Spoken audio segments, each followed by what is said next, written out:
Hello. Okay. Puss in Boots: The Last Wish.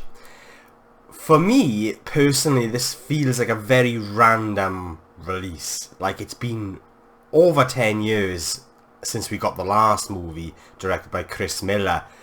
And it just feels very sort of like unexpected and random. And it's like, were people asking for this movie? Did we need this movie?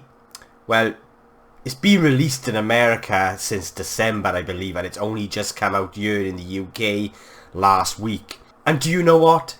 I'm glad we got this movie because I actually really liked it. When it comes to the story, it's pretty basic, like the previous movies within this world. You've got a bunch of characters that have to go on this journey to find something. So with The Last Wish, you've got Puss in Boots, who's running out of his 9 lives, so he goes on this epic journey to find the mythical last wish so he can restore those lives. So I want to start with the animation. I loved the animation in this movie. It appeared to be a blend of different styles of animation at times, and there's a lot of this sort of painterly style design which I really dug and really sort of helped give this movie a fairy tale look. It just felt like I was watching a fairy tale, an actual book come to life, and I just really dug the look. I really loved the animation in this film. It was so imaginative. It has the same look as the Spider-Verse movies, and I just think it worked beautifully for the type of story that they told with Puss in Boots, and the colour palette is just beautiful. Just so these really bright colours. I just dug the overall look of this film. The film has this childish humour which you would expect, but it's not just silly childish humour. It is, I felt it was genuinely funny, and at times really did make me chuckle, and I felt like it was because it was due to the creative imagination behind the humour and how a certain gag or joke might just play out. It was just so imaginative, like the Shrek movies as well. I just felt like the humour, yes, it was silly, but it was sort of what was going on behind the humour and how that humour played out, I just really liked. And it's humour that will cater for both children and adults. Like, there's humour in this movie that kids won't get, but adults will, and the way they mask it, and it's great. I just love that kind of humour. And a good example of the humour and really kind of how dark this movie can get as well is with this. It involves one of the characters, a puppy, Perrito, I think that's how you pronounce the name. It's a therapy dog, and I absolutely loved this character. I ended up really caring and rooting for this character, in fact, and that's because of the writing as well. I thought the writing was very smart and very clever in this film. But this is one moment with this therapy dog, Perrito, and he's just telling Puss in Boots about his past, and it's a very tragic past.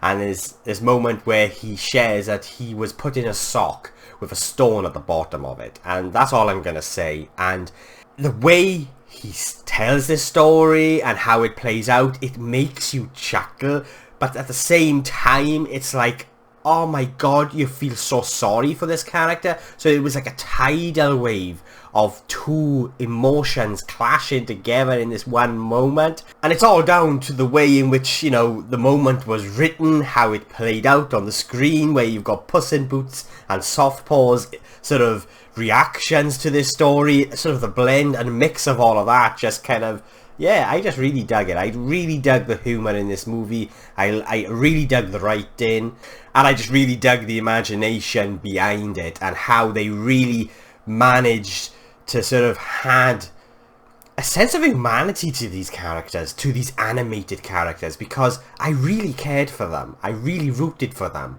and I was not expecting that. And the opening scene in this movie, I just loved it. I want it really sort of, the opening moment or the opening scene in this just really immerses you into this world and story. And again, I just wasn't expecting it. And it's just the way in which it's played out. You can feel the creative imagination behind this film. It's just so wonderful, from the framing of certain shots within the scene and the style, or the mix of different styles of animation. The opening scene was thrilling, epic, and fun. And again, I was not expecting to be saying that or feeling that, but it just was. And there's this other scene as well, right at the end, where Puss in Boots fights with one of the villains of the movie, this wolf. And it's just like the opening, it emotionally involves you, it emotionally immerses you into the moment. And it's just a blend of the animation and how the shots are framed. Just a blend of everything that's going on in the scenes, you know, with the animation. It just really adds to the excitement. And I did just previously mention about the movie sort of can be dark. And this film does explore dark themes, but I felt like it was handled very, very well, and it's not too heavy, because look, at the end of the day, this is a kid's film, but I felt like the way in which they handled those darker themes was so well done, and just the way in which they handled some of these more somber, deeper moments was so beautiful and well written.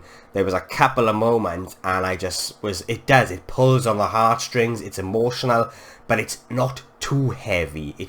They were just very smart in the way in which they did it. I thought the score was great. It really adds to the epicness of some of the bigger, more thrilling scenes.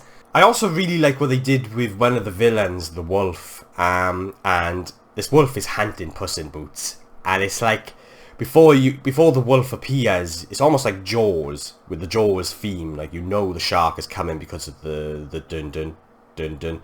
But with the wolf in Puss in Boots, you have this wolf whistles, and I just really dug it, and I think it will be creepy for kids, but it wasn't overpowering or too heavy. It was just very smart and well done and how they done it, and yeah, I just really dug that. So let's talk about the voice acting. Antonio Banderas as Puss is great. I loved him.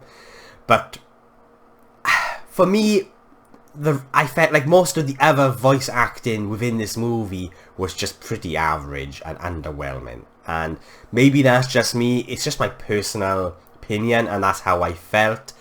And other than Antonio, there was this other standout. I believe it's a Wagner Moura, I think that's how you pronounce his name, as the wolf. This character who is hunting Puss in Boots. I just love how he brought this character to life with this really menacing, sly voice. I thought he was great, but yeah, personally for me, when it comes to the voice acting, apart from those two standouts, or the obvious being Antonio and Wagner as the wolf, I just felt like overall the voice acting was just a little bit underwhelming for me, and at times it didn't really match or suit some of the characters that we were seeing. Maybe it's just me, and it's also a very minor gripe for me, because if you haven't already guessed, I really, really like this film. Yeah. I mean, yes, the story is quite similar to the previous movies within this world, as I previously said. You know, you've sort of seen the story before, but it's the characters' journeys within this story and the themes that they explore, which is what makes this experience so special. I've said this so many times before, where you can have a really basic story, but it's how you tell that story and that journey which is what could make a film really special, no matter how basic the story is. And I just feel like Puss in Boots is another good example of having a very simple story, but the journey means so much, and it's this very special journey, and along with the writing and animation, you just really end up caring for the characters as well, which I laugh because I just was not expecting to say this. Puss in Boots: The Last Wish, for me, it was a thrilling, colourful, emotional, fun experience. It's not too heavy when it touches on those darker themes, and I think they handle those darker themes with elegance, you could say. It's a very smart movie, and I just had a really good time with Puss in Boots: The Last Wish. Oh, and there is this little nod to what's potentially going to come with future movies, maybe, within this world. I'm not going to say much more about that, but yeah.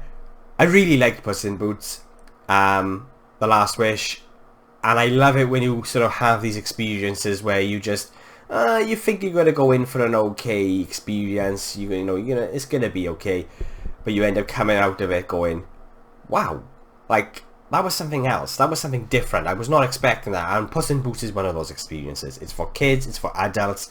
I think it's got stuff to say that are both, you know, so kids might not get it, but adults will, and maybe adults won't get all the humour, but the kids will definitely get something out of it. It's for everyone. It's a very well made movie, it's smart. Yeah, I liked it, and I will be giving Puss in Boots The Last Wish an 8 out of 10.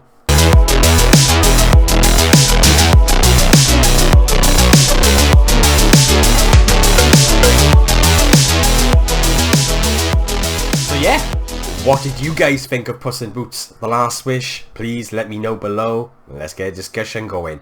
And if you've watched this review up until now, then thank you so much. I really do appreciate it. And if you want to see future reviews and just general movie talk from a geek in Wales, you know, just ramble on, then please hit that subscribe button. It will mean an awful lot to me. I do have a review for Magic Mike's The Last Dance coming up. That will probably be up tomorrow evening. So yeah, thank you for watching. I really do appreciate it, and I'll be seeing you guys soon.